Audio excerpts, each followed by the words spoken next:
Hey everyone, and welcome. Today we're diving into a really important and, let's be honest, a really tough topic.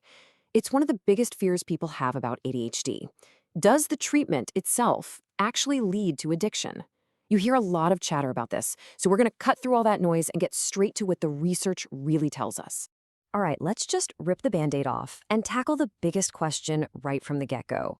Do stimulant medications for ADHD actually cause addiction?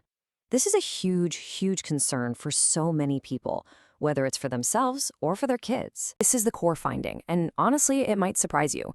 After looking at everything, the review concluded that prescribing stimulants to people with ADHD seems to have no effect on their risk of developing a new substance use disorder later on. Let me say that again. The fear that the treatment itself causes addiction, the evidence just doesn't back it up. But like with most things in science, the story isn't quite that simple. While the evidence shows the medication doesn't seem to create new addictions, the review pointed to a different but really important risk, and that is the misuse of a legitimate prescription. So let's break down what that misuse can look like. What happens when they interact with a brain that's already wired for ADHD? Let's compare them.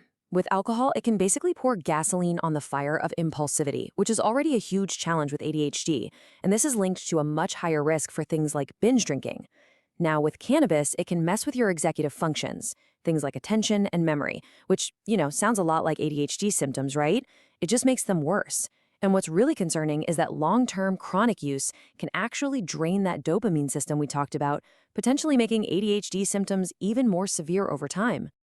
So, with all this complexity, you might be wondering, what on earth does good treatment look like? Well, the good news is that the way we approach these co-occurring disorders has evolved a lot, and it's much more effective and, frankly, much more hopeful today. Today, the gold standard is something called integrated treatment. See, the old way of doing things was to say, okay, let's get the substance use under control first, then we'll deal with the ADHD. We now know that just doesn't work.